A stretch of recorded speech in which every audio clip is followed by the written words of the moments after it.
அதாவது இன்னைக்கு இருக்கிற ஒரு சூழல் பாத்தீங்கன்னா உலக அளவுல வந்து ஒரு ஜியோ பாலிட்டிக்கல் வார் இருக்கு, டாரிஃப் வார் இருக்கு. ஸோ அந்த ஒரு சவால்களை நம்ம எப்படி வந்து சமாளித்து வரணும்ன்ற போது அதற்குண்டான ஒரு முன்னோட்டமாக ஒரு அஸ்திவாரமாக இந்த பட்ஜெட் இருக்குன்னு பார்த்தோம். தங்கம் விலை சவரனுக்கு 7,600 ரூபாய் கிட்ட வந்து குறைஞ்சிருக்கு. அதே போன்று வெள்ளி விலையும் வந்து ஒரு கிலோவுக்கு 20,000 ரூபாய் கிட்ட குறைஞ்சிருக்கு. தங்கம் வெள்ளி வந்து சுரங்கத்திலேருந்து எடுக்கணும். இதற்கு இயற்கை வளங்கள் அதெல்லாம். ஸோ அது நிறைவான இயற்கை வளங்களுக்கு டிமாண்ட் நிறைய இருக்கும்போது அதனோட விலை உயர ஆரம்பிக்கும்.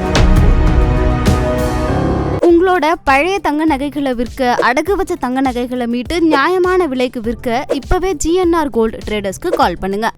மக்களுக்கு இந்த மத்திய அரசாங்கத்தில் உள்ள பட்ஜெட் அதை வந்து எடுத்துரைக்க வேண்டும். கண்டிப்பா இதற்கு பதில் சொல்லுவாங்க. பட் திமுக என்பது ஒரு நெரேட்டிவ் செட் பண்றதுல வந்து ஒரு மிகப்பெரிய ஒரு கைதேர்ந்த ஆளுமையா மாறிட்டாங்க. பழவேற்காடு வந்து பறவைகள் சரணாலயம் கண்காணிப்பு மையம், அதே போல ஆதிச்சநல்லூர் கலாச்சார மையம், பொதிகை மலையில வந்து ட்ரக்கிங், அகத்தியர் மலை இல்ல அதெல்லாம் வந்து எந்த அளவுக்கு பயன் கொடுக்கும். ஆனா இங்க இருக்க எதிர்கட்சிகளும் அதை வந்து பெருசா எடுத்துக்கொள்ள மாட்டாங்களா? அவர்கள் அப்படிதான் எதிர்கட்சிகளாக இருக்கிறாங்க. எதிர்கட்சிகள் என்பது சார் நீங்க சித்தாந்தத்துல வேறுபடுங்க, ஒன்னும் பிரச்சனை இல்லை. ஆனா நான் என்ன சொல்றேன், இது கொடுத்திருக்காங்கன்றதை ஏற்றுக்கோங்க. கோல்டு மேல போகுதுன்னு மக்கள் அச்சப்பட வேண்டாம். ஏன்னா 26ல வந்து அமெரிக்கால வந்து ஒரு சபைக்கு, அதாவது நம்ம இங்க லோக்சபா ராஜ்யசபா சொல்ற மாதிரி அங்க வந்து செனட் காங்கிரஸ் அந்த தேர்தல் வரும்போது அவர் மெஜாரிட்டியை இழப்பார். அதனால வந்து இது ஒரு 6-8 மாதங்களுக்கு இந்த மாதிரி ஒரு ட்ரபிள்ஸ் இருந்துட்டு இருக்கு. அது வந்து கோல்டு அண்ட் சில்வரை பொறுத்த வரைக்கும். சாதாரண பொதுமக்கள் பங்கு சந்தையில வந்து நமக்கு வந்து லாங் டேர்ம் இன்வெஸ்ட்மெண்டாக இருக்கும்போது அதிலிருந்து வருகின்ற டிவிடெண்டாக இருக்கட்டும், அதிலிருந்து வருகின்ற வளர்ச்சியை வந்து 5 to 10 years இருந்தாங்க அப்படின்னா அவர்களுக்கு தேவையான ரிட்டர்ன் 10-15% கண்டிப்பாக கிடைக்கும்.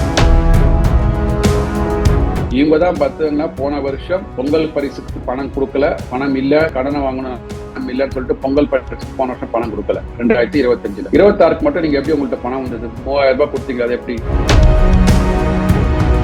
மதுரை மெட்ரோ, கோவை மெட்ரோ, நெடுஞ்சாலைகள் சார்ந்தது போன்ற பல்வேறு திட்டங்கள், எந்த ஒரு திட்டமும் வரல, புதிய திட்டங்கள் இல்ல. மதுரை கோயம்புத்தூர் அந்த மெட்ரோ ப்ராஜெக்டுக்காக மத்திய அரசு என்ன சொல்லியிருக்காங்கன்னா, இந்த டிபிஆர் டீடைல்டு ப்ராஜெக்ட் ரிப்போர்ட் வந்து சரியாக இல்லை.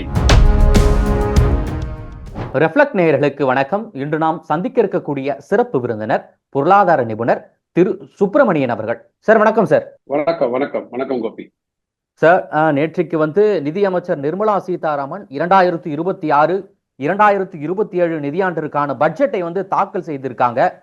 பல்வேறு விமர்சனங்களும் வந்திருக்கு, பல்வேறு ஆதரவுகள் வந்திருக்கு. ஒரு பொருளாதார நிபுணரா நீங்க இந்த பொருளாதார பட்ஜெட்டை எப்படி சார் பாக்குறீங்க? ரிஃப்ளெக்ட் நேயர்கள் அனைவருக்கும் வணக்கம் கோபி. அதாவது ஒரு பட்ஜெட் வந்து ஒரு தொலைநோக்கு பார்வையை நோக்கி இருக்க வேண்டும் அப்படின்றதுல வந்து ஒரு முன்னெடுப்பா இந்த பட்ஜெட் இருக்குன்னு நான் பாக்குறேன். ஏன்னா பண்டைய காலங்களில் பார்த்தீங்கன்னா பட்ஜெட் அப்படின்னாலே வந்து ஏதாவது ஒரு தனிநபர் வருமானம் உண்டான ஒரு வரி சலுகைகள், இல்லைனா வந்து கஸ்டம்ஸ் டியூட்டியில் வந்து டியூட்டி ரிடக்ஷன், இல்லை சென்ட்ரல் எக்சைஸ் டியூட்டியில் டியூட்டி ரிடக்ஷன், அந்த மாதிரியான ஒரு எதிர்பார்ப்புகள் இருக்கும். ஆனால் அதெல்லாம் தாண்டி வந்து ஒரு எவால்வ் ஆகி வந்துட்டோம். எப்படின்னா இன்டைரக்ட் டாக்ஸ் அப்படின்றது வந்து ஒரு ஒரு பகுதியாக இருக்கும், இன்னைக்குமே மிகப்பெரிய பகுதியாக இருக்கும் பட்ஜெட்ல. இதெல்லாம் இப்போ வந்து ஜிஎஸ்டிக்குள்ள வந்ததுனால 2 பட்ஜெட்டுக்கு நடுவில் செப்டம்பர்லயே பாத்தீங்கன்னா அந்த ஜிஎஸ்டிக்கு உண்டான ஒரு ரிடக்ஷன்ஸ் எல்லாம் கொடுத்துட்டாங்க. அத மாதிரி போன பட்ஜெட்ல தனிநபர் வருமானத்தை சார்ந்த அந்த நியூ டாக்ஸ் ரெஜிம்கான வரி சலுகைகள் ஒரு இமாலய சாதனை மாதிரி நான் பார்ப்பேன். ஏன்னா வந்து 5 லட்சத்துல இருந்து அப்படியே 12 லட்சத்துக்கு உயர்த்தினார்கள்.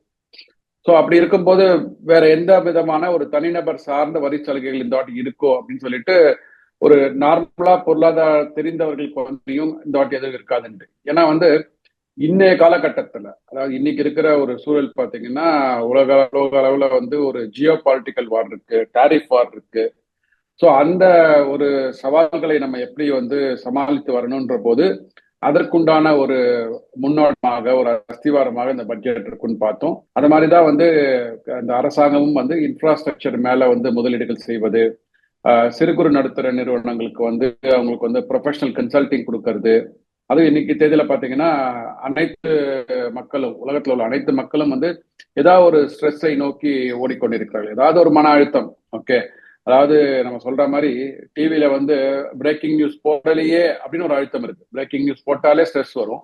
பிரேக்கிங் நியூஸ் கிடைக்கலையா அப்படின்னு ஒரு ஸ்ட்ரெஸ் இருக்குது இந்த காலகட்டத்தில். அதனாலதான் மூல முடுக்கெல்லாம் பிடிச்சி வந்து பிரேக்கிங் நியூஸ் போடுறாங்க. ஸோ அந்த மாதிரியான ஸ்ட்ரெஸ் இருக்கும்போது அந்த ஸ்ட்ரெஸ்ஸை வந்து நெறிப்படுத்துவதற்காக, ஸ்ட்ரெஸ் குறைக்க முடியுமான்னு கேட்டீங்கன்னா குறைக்க முடியாது. கரை மிகவும் வந்து ஸ்ட்ரெஸ்ஸும் மிகவும் நல்லதுதான். ஆனா ஸ்ட்ரெஸ்ஸை வந்து எப்படி நெறிப்படுத்துவது, அதற்கு நமக்கு வந்து மருத்துவர்கள் துணை தேவை. அதாவது வெறும் மருத்துவர்கள் மட்டும் இல்லாம அந்த செவிலியர்கள் இருக்கிறாங்க. செவிலியர்களுக்கு வந்து இந்த மைண்ட் பாடி வெல்னஸ் சொல்லுவோம். உடல் மனம் அந்த அதனை பற்றிய ஆரோக்கியத்தை பற்றிய ஒரு 1,00,000 இது அங்கன்வாடி ஒர்க்கர்ஸ் மாதிரி இருக்காங்க பார்த்தீங்க இல்லையா, தமிழகத்தில் இருக்கிறாங்க இல்லையா, அது மாதிரி வந்து இது ஆரோக்கியத்தை சார்ந்த ஒரு ஒர்க்கர்ஸ் வந்து அவங்க கொண்டு வர போறாங்க. ஸோ அது 1,00,000 பேர் இருக்கிறாங்க. அதை தாண்டி ஒரு 1,50,000 பேர் வந்து கேர் கிவர்ஸ், அதாவது உங்க ஆரோக்கியத்தை கொடுப்பவர்களாக ஒரு 1,50,000 பேரையும் வந்து உருவாக்க போறாங்க. இப்படிதான் நம்ம வந்து ஹோலிஸ்டிக்கா அந்த பட்ஜெட்டை வந்து முதற்கட்டமா நான் பாக்குறேன். சார், இப்போ தமிழ்நாட்டுக்கு வந்து எந்த ஒரு புதிய திட்டங்களும் அறிவிக்கப்படல அப்படின்ற போல ஒரு விமர்சனம் வருது sir. Madurai metro, Kovai metro, நெடுஞ்சாலைகள் சார்ந்தது போன்ற பல்வேறு திட்டங்கள், எந்த ஒரு திட்டமும் வரல, புதிய திட்டங்கள் இல்ல அப்படின்ற போல தமிழ்நாட்டுல ஒரு விமர்சனம் வைக்கப்படுது. இந்த விமர்சனம் ஏற்புடையதா சார்? ஓகே, நீங்க எந்த பேங்க்ல வந்து அக்கௌண்ட் வச்சிருக்கீங்க? நான் HDFC வச்சிருக்கேன், Indian bank sir. HDFC Indian bank. இப்போ வந்து ஒரு பகிரங்கமா நீங்க ஒரு குற்றச்சாட்டு கொடுக்குறீங்க, HDFC பேங்க் எனக்கு லோனே கொடுக்கல, இந்தியன் பேங்க் லோனே கொடுக்கல அப்படின்னா அந்த லோன் கொடுக்குற அந்த அதிகாரிகள் என்ன கேட்பானா, சார் தம்பி நீங்க முதல்ல லோனுக்கு அப்ளிகேஷன் போட்டீங்களா? சரி, லோனுக்கு அப்ளிகேஷன் போட்டீங்க, அந்த அப்ளிகேஷனை வந்து ஒழுங்கா ஃபில்அப் பண்ணி கொடுத்தீங்களா? நீங்க வந்து ஒழுங்கா ஃபில்அப் பண்ணி கொடுக்கலன்னு சொல்லிட்டு நாங்க உங்களுக்கு திருப்பி கொடுத்தோமே, இந்த ப்ராஜெக்ட் ரிப்போர்ட்லாம் கரெக்டா இல்லையே, அதை திருப்பி நீங்க கொடுத்தீங்களான்னு கேட்கறாங்க. அதுதான் இன்னைக்கு நடந்திருக்கு. குறிப்பா மதுரை, கோயம்புத்தூர் அந்த மெட்ரோ ப்ராஜெக்டுக்காக மத்திய அரசு என்ன சொல்லியிருக்காங்கன்னா, இந்த DPR டீடைல்டு ப்ராஜெக்ட் ரிப்போர்ட் வந்து சரியாக இல்லை, அதனால நாங்க வந்து இதை திருப்பி அனுப்பியிருக்கோம். திருப்பி அனுப்பி இதை வந்து சரிபார்த்துட்டு, ஏன்னா அவங்க ஒரு 3-4 ஒரு டெக்னிக்கல் இது சொன்னாங்க, கிளிச்சஸ் சொன்னாங்க, ஒரு தவறுகளை சுட்டி காட்டினாங்க. சில இடத்துல வந்து குறுகலான பாதையில வந்து நீங்க வந்து மெட்ரோ வந்து எடுத்துட்டு போறீங்க, அந்த அளவுக்கு வந்து மெட்ரோ போக முடியாது. மெட்ரோ போகணும்னா மக்கள் தொகை ஒரு கணக்கீடா இருக்கும், இடைவெளி இவ்வளவு இருக்கணுங்க உங்களுக்கு, இத மாதிரிலாம் சொல்லியிருக்காங்க.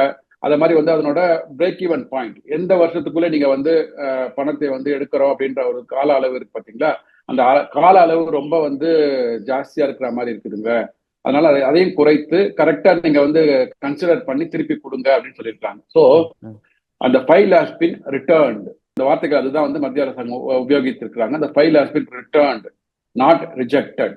ரிஜெக்டட்னா நிராகரிக்கிறது, ரிட்டர்ன்டு அப்படின்னா உங்களுக்கு திருப்பி அனுப்பி இருக்கிறாங்க. நீங்க அதை சரிபார்த்து திருப்பி நீங்க வந்து அந்த கமிட்டிக்கு கொடுத்தீங்க, இன்வெஸ்ட்மெண்ட் கமிட்டி கொடுத்தீங்க அப்படின்னா கண்டிப்பாக அதுக்கு வந்து ஆவண நடவடிக்கைகள் எடுக்கப்படும். இதுதான் நடந்திருக்கு. ஸோ மெட்ரோ ப்ராஜெக்டுக்கு வந்து, அதாவது நீங்க வந்து எந்த ஸ்கூல்ல போய் எந்த எக்ஸாம் எழுதணும்னு உங்களுக்கு தெரியல, ஏதோ ஒரு ஸ்கூல்ல போயிட்டு அந்த எக்ஸாம் எழுதும்போது எனக்கு இந்த பேப்பர் இல்லைன்னு சொல்ற மாதிரி தான் பட்ஜெட்ல மதுரைக்கு உண்டானதும் கோவைக்கு உண்டான மெட்ரோ திட்டத்திற்கு உண்டான டாக்குமெண்டே தெரிவிக்கப்படவில்லை என்றால் எப்படி அங்க வந்து அப்ரூவல் கிடைக்கப்படும் இல்லைங்களா? அதாவது எந்த ஸ்கூல்ல போய் எக்ஸாம் எழுதுனா உங்களுக்கு தெரியல, திருப்பி அந்த ஸ்கூல்ல போயிட்டு எனக்கு சீட்டே இல்லைன்னு சொன்னா என்ன அர்த்தம்? அது மாதிரிதான். ஸோ இது வந்து அரசியலாக்கப்படுகிறது எல்லாமே. இன்னொன்னு வந்து தமிழகம் வந்து புறக்கணிக்கப்படுகிறது அப்படின்னாங்க. போன வாட்டி வந்து தமிழ்ல திருக்குறள் சொன்னா மட்டும் போருமா? இந்த வாட்டி திருக்குறள் சொல்லல. ஏன் திருக்குறள் சொல்லல? இதற்கெல்லாம் வந்து இந்த மாதிரி நெரேட்டிவ் செட் பண்ற பாலிடிக்ஸ் இருக்கு பாத்தீங்களா, இதுக்குள்ள நம்ம போகவே கூடாது. அதாவது மக்களுக்கு என்ன தேவையோ அதை வந்து இப்ப வந்து Chennai Hyderabad high speed corridor உருவாக்கி இருக்கிறாங்க, அதிவிரைவான ரயில்கள் உருவாக்கி போகின்ற அந்த காரிடார் உருவாக்குறாங்க. சென்னை ஹைதராபாத், சென்னை பெங்களூர், அப்புறம் வந்து தென் தமிழகத்துல உள்ள பொதிகை மலைச்சாரல்ல ஒரு ட்ரக்கிங் கொண்டு வராங்க. ஓகே, நான் சொன்னேன் பாத்தீங்களா, அந்த மினிஸ்ட்ரி ஆஃப் ஆயுஷ் மூலமா வந்து ஒரு எய்ம்ஸ் இன்ஸ்டிடியூட் ஃபார் ஆயுர்வேதா, ஆயுர்வேதான்னு உங்களுக்கு தெரியும், அதாவது தமிழகத்துல தொன்று தொட்டு பாரம்பரிய மருத்துவ முறையில ஒரு முறை வந்து ஆயுர்வேதா.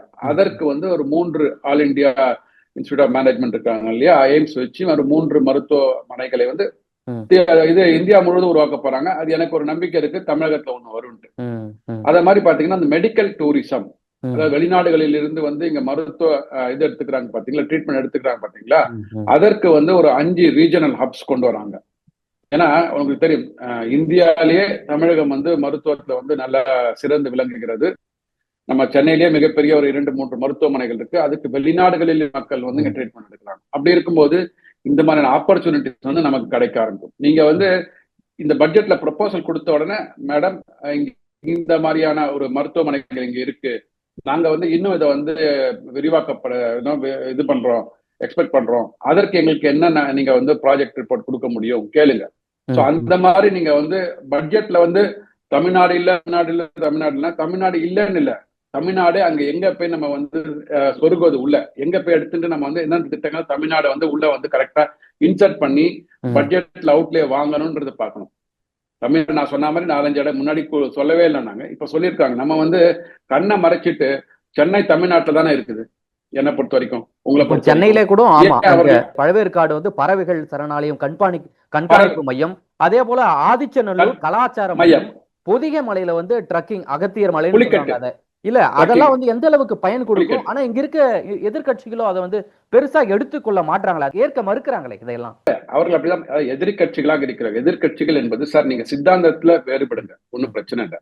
ஆனா நான் என்ன சொல்றேன், இது கொடுத்திருக்காங்கன்றதை ஏற்றுக்கோங்க, இது கொடுக்கவில்லைன்னு மறுங்க. என்னோட இதுதான். கொடுத்ததை வந்து முடியாது. இன்னைக்கு என்ன ஆவணங்கள் வந்து பொதுவெளியில இருக்கு, யாரோ ஒருத்தர் கேட்கிறாரு அப்படி பாக்குறாங்க, அந்த பட்ஜெட்டை வந்து ஒரு ஃபாரின்ல இருந்து பாக்குறாங்கன்னா, என்னங்க இவங்க திமுக கூட்டணியில் உள்ளவங்க எல்லாம் வந்து தமிழகத்துக்கு ஒண்ணுமே கொடுக்கலன்னு சொல்றாங்க. இப்ப சென்னை டு பெங்களூர், சென்னை டு ஹைதராபாத்ல காரிடார்ல போடுறாங்களே, அப்ப சென்னை தமிழகத்துல இல்லையா இந்தியால இல்லையான்னு கேட்பாங்க இல்லைங்களா?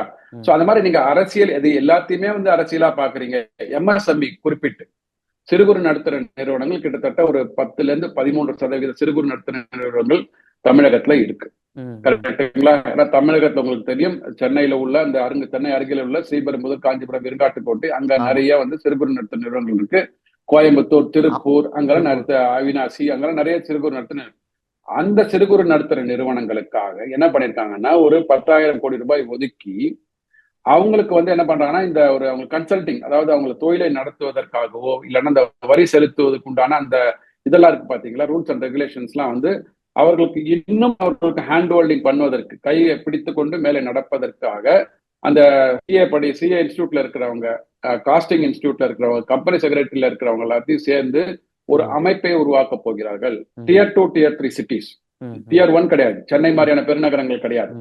ஸோ Tier 2, Tier 3 சிட்டிஸ்ல இது மாதிரி MSME நிறுவனங்கள் ஒரு ஆர்கனைசேஷன் இருக்கும்போது அவர்கள் இந்த 3 அமைப்புகளோடு இணைந்து அவர்கள் பொருளாதாரத்தை பிசினஸ் வந்து எப்படி வழி நடத்துவது, எப்படி ஸ்ட்ராட்டஜி பண்றது, அதற்கு உண்டான திட்டங்களுக்கு உண்டான நிதி ஒதுக்கீடு இதுல பண்ணிருக்காங்க. இல்ல அதே போன்று இந்த ஆதிச்சநல்லூர் தான் கேட்க வந்த ஆதிச்சநல்லூர் கலாச்சார மையம், பழவேற்காடு பறவைகள் கண்காணிப்பு மையம், இப்ப இந்த ட்ரக்கிங் இதெல்லாம் வந்து தமிழ்நாட்டுடைய பொருளாதார வளர்ச்சிக்கு எந்த அளவுக்கு பயனுள்ளதா அமையும் சார்? அது ஒண்ணு பொருளாதார மட்டுமே நம்ம பார்க்க கூடாது. மக்கள் இன்னைக்கு வந்து கையில பணம் இருக்கிறவங்க கூட மன அமைதியை வந்து தொலைச்சிட்டு ஓடிட்டு இருக்காங்க. ஃபர்ஸ்ட் நீங்க எல்லாமே வந்து டாலர்லயே போட்டு எல்லாமே பண்ணீங்க வச்சுக்கோங்களேன், நம்ம வளர்ந்து வருகிறோம். தமிழகம் வளர்ந்து வந்த மாநிலம், ரைட்டுங்களா? அப்படி இருக்கும்போது நீங்க தொலைத்து விட்டீர்கள் என்றால் அந்த வருமானத்தை வந்து உங்களால் அனுபவிக்க, ஒண்ணு நமக்காக அந்த ஒரு மைண்ட் பீஸ்ஃபுல்லா இருக்கிறதுக்காக அந்த மாதிரியான ஆக்டிவிட்டிஸ் போறதுக்காக நமக்கு ஏற்பாடு பண்ணி கொடுத்துருக்காங்க. ரெண்டாவது இது டூரிசத்தை அட்ராக்ட் பண்ணும்.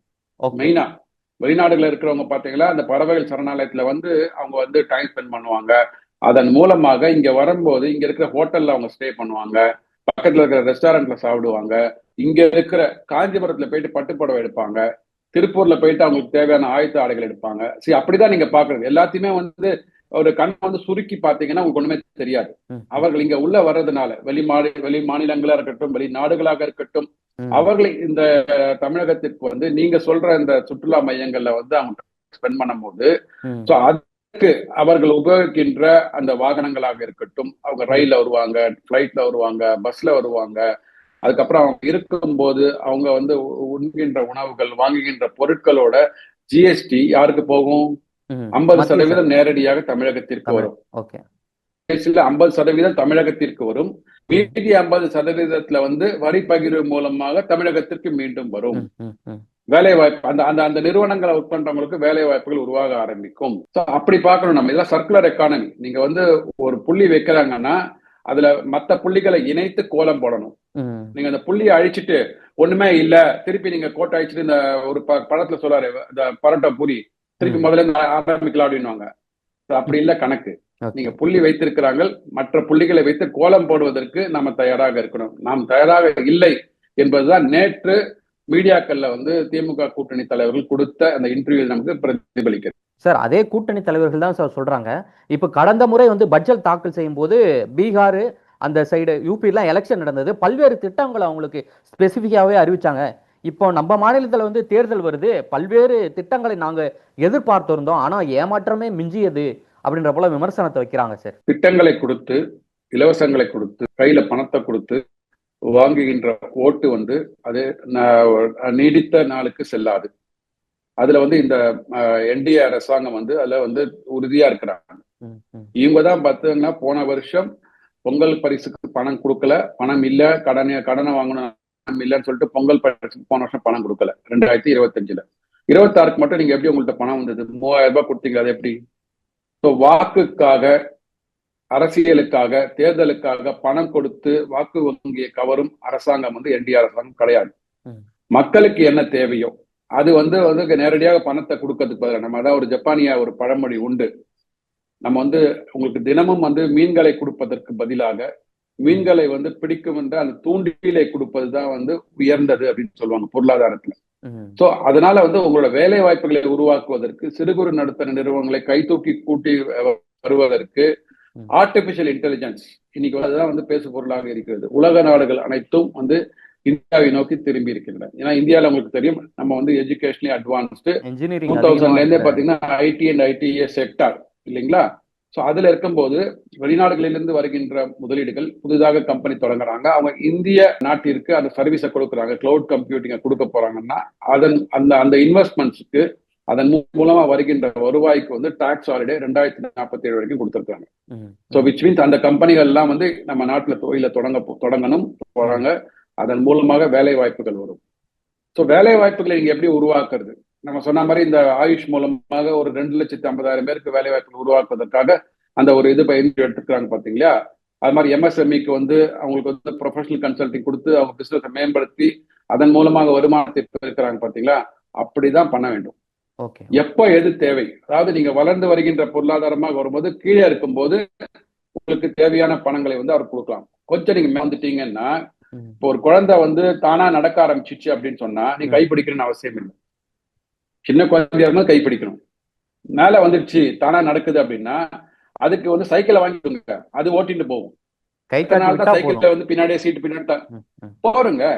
அப்படிதான் வரணும். அந்த மனப்பாங்கு தான் இருக்கும். உங்களுக்கு எலெக்ஷன் வருது தெரியுது. இப்ப நான் சொல்றேன், ஒரு 10,000 ரூபாய் எல்லா அக்கௌண்ட்லயும் போட்டாங்க வச்சுக்கோங்க இன்னைக்கு மத்திய அரசாங்கம். உடனே என்ன சொல்லுவாங்க? தேர்தல் வருகிறது அதனால 10,000 ரூபாய் போட்டாங்க. ஏன் போன வருஷமே போடலையா? சார் இந்த நெரேட்டிவ்க்கு பின்னாடி நம்ம வந்து போய் அதுக்கு டிஃபெண்ட் பண்றது, அதுக்கு பதில் சொல்றதை தாண்டி மக்களுக்கு இந்த மத்திய அரசாங்கத்தில் உள்ள பட்ஜெட் எப்படி வந்து நம்ம தமிழக மக்களுக்கு குறிப்பாக வந்து எப்படி உதவ போகிறது வருகின்ற காலங்கள்ல அதை வந்து எடுத்துரைக்க வேண்டும். கண்டிப்பா இதற்கு பதில் சொல்லுவாங்க. பட் திமுக என்பது ஒரு நெரேட்டிவ் செட் பண்றதுல வந்து ஒரு மிகப்பெரிய ஒரு கைதேர்ந்த ஆளுமையா மாறிட்டாங்க. எப்பவுமே வந்து நெகட்டிவா பேசுறதுக்கு தான் இங்க வந்து இங்க இருக்கிற மீடியாக்கள் டிஆர்பி ரேட்டிங் நிறைய ஓடிக்கொண்டிருக்கிறது. அதை பற்றி நம்ம கவலைப்பட வேண்டாம். பட்ஜெட்ல இருக்கிற என்னென்ன சிறப்பு அம்சங்கள் தமிழகத்திற்கு, அதுதான் நம்ம வந்து பார்க்கணும். இப்ப பட்ஜெட் தாக்கல் செய்ததுல இருந்து பாத்தீங்கன்னா பங்கு சந்தை வந்து கடும் வீழ்ச்சியை சந்தித்து இருக்கு அப்படின்ற போல சொல்றாங்க. அதே போன்று இன்னைக்கு பாத்தீங்கன்னா தங்கம் விலை சவரனுக்கு 7,200 ரூபாய் கிட்ட வந்து குறைஞ்சிருக்கு. அதே போன்று வெள்ளி விலையும் வந்து 1 கிலோவுக்கு 20,000 ரூபாய் கிட்ட குறைஞ்சிருக்கு. இது எப்படி சார் நீங்க பாக்குறீங்க? ஒரு பக்கம் வீழ்ச்சி பங்கு சந்தை, ஒரு பக்கம் பாத்தீங்கன்னா அந்த ஆபரணங்கள் வந்து குறைஞ்சிருக்கு. ஆபரணங்கள் ஏறின விலை குறைஞ்சிருக்கு. மகிழ்ச்சி. ஏன்னா வந்து ஏறும்போது ஏன் ஏறுதுன்னு கேட்டாங்க. இப்ப இறங்கி இருக்கிறதுனால அவங்களுக்கு மகிழ்ச்சி.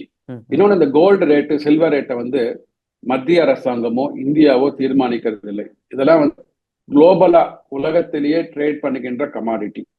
உலக அளவுல வந்து இதுக்கு ஒரு தேவைகள் இருக்கும் போது பொருளுக்கு தேவை அதிகமாக இருக்கிறதோ, அந்த பொருளின் உற்பத்தி குறைவாக இருக்கிறதோ, ஏன்னா மிக முக்கியமா பார்க்கணும், தங்கம் வெள்ளி வந்து சுரங்கத்திலேருந்து எடுக்கணும். நம்ம வந்து புதுசா ஒரு கம்பெனியை போட்டோம், காரை மேனுஃபேக்சர் பண்ணோம், 2 வீலரை மேனுஃபேக்சர் பண்ண முடியாது.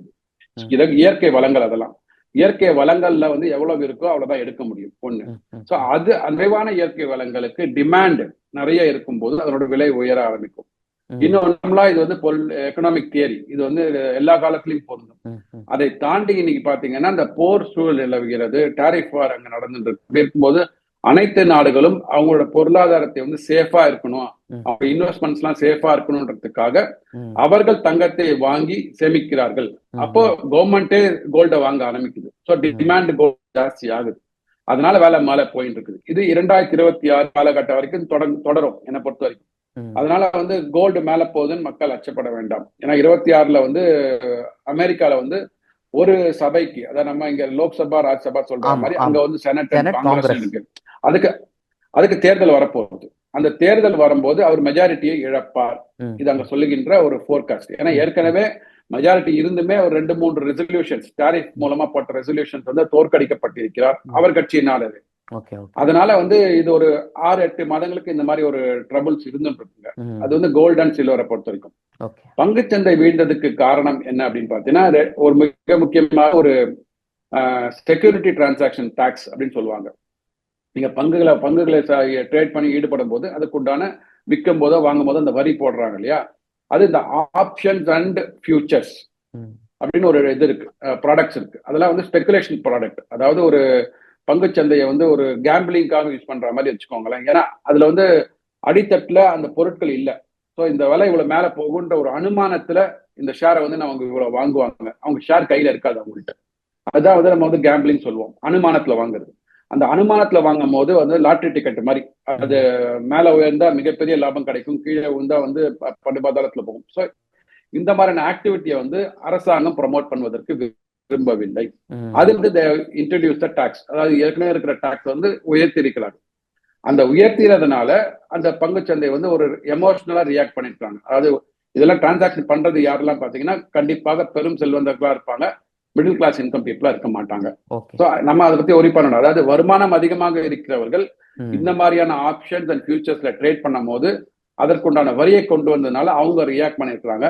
நம்ம வந்து பங்குச்சந்தை என்பது 5-day டெஸ்ட் மேட்ச் மாதிரி, T20 கிடையாது. ஒரே நாள்ல முடியாது, 4 நாள்ல முடியாது. 5-day டெஸ்ட் மேட்ச் மாதிரி நின்று நிதானமா ஆடும்போது 4வது நாள்லயும் நம்மளால வெற்றி பெற முடியும், 5வது நாள்லயும் வெற்றி பெற முடியும். 5வது நாள்ல கடைசி பால் போடுற வரைக்கும் வெற்றி வந்து யாருக்கு வேணாலும் இருக்கலாம், யாருக்கு வேணா தீர்மானிக்கப்படும். அதனால சாதாரண பொதுமக்கள் பங்குச்சந்தையில வந்து நமக்கு வந்து லாங் டேர்ம் இன்வெஸ்ட்மெண்ட்டாக இருக்கும்போது அதிலிருந்து வருகின்ற டிவிடெண்டாக இருக்கட்டும், அதுல இருந்து வருகின்ற வளர்ச்சியை வந்து நம்மளோட ஓய்வூதியத்துக்காக நம்ம வந்து யூஸ் பண்றோம் அப்படின்னா, நின்று நிதானமாக 5 to 10 years இருந்தாங்க அப்படின்னா அவர்களுக்கு தேவையான ரிட்டர்ன் 10-15% கண்டிப்பாக கிடைக்கும். ஓகே, மிக்க நன்றி சார். நேற்றைய பட்ஜெட்ல தமிழ்நாட்டிற்கு என்னென்ன திட்டங்கள் இருந்தது, பேசப்படாத தகவலை எங்களுடன் பகிர்ந்தமைக்கு மிக்க நன்றி சார். நன்றி. நன்றி சார்.